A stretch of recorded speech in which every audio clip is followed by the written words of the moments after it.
Audio on demand from Vision Christian Media.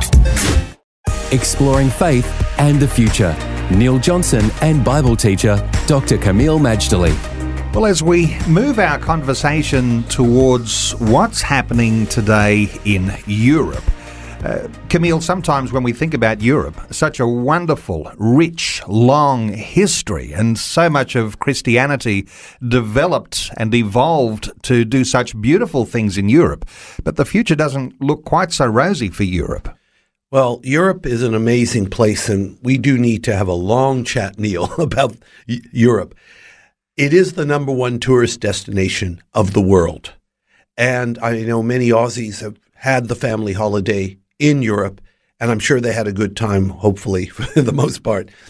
For me personally, Europe and the Middle East are favorite places. I like going there, both to the Middle East, like Turkey and Israel, Egypt, and so on, as well as to Europe. But yes, there are challenges, and these are challenges that were a long time in the making. They're challenges that need to be addressed, and there's challenges that if they're addressed, everybody wins. But if we don't address them, it's going to be a long, hard run.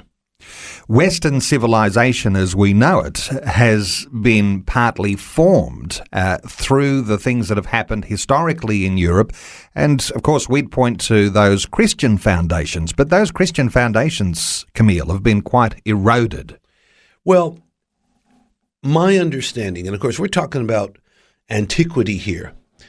First of all, what separates Europe from Asia, Neil? Look at the map. It's the same landmass. Literally.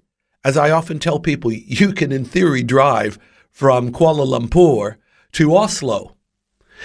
So there's what distinguishes Europe from Asia. It's not the Ural Mountains in Russia that actually are the official border.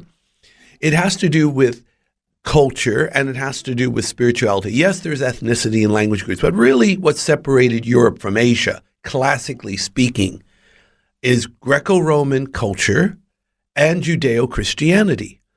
Greco-Roman culture means Athens, capital of Greece, and Judeo-Christianity means Jerusalem. So Athens and Jerusalem have incalculably affected Europe, and Europe is the mother continent through colonialism that spread this influence to so much of the rest of the world, Africa, Australasia, so on.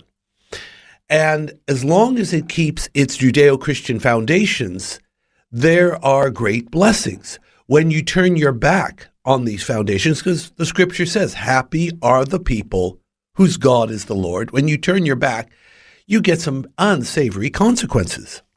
I suspect, Kameel, that most people today, whether we're talking about Europe or we're talking about our own context in Australia, are unaware of the philosophical foundations that have helped shape culture, and so, therefore, they're, in some sense, like a ship without an anchor.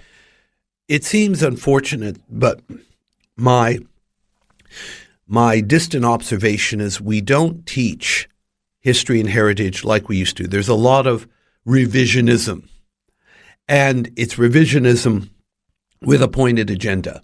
Rather than seeing Western civilization in the positive light, or in an accurate, truthful light, we see it from an ideological light that tends to demote what they call the white Christian man and promote minorities. We need to have a balance, and when we have the balance and we have the truth, then we can be set free.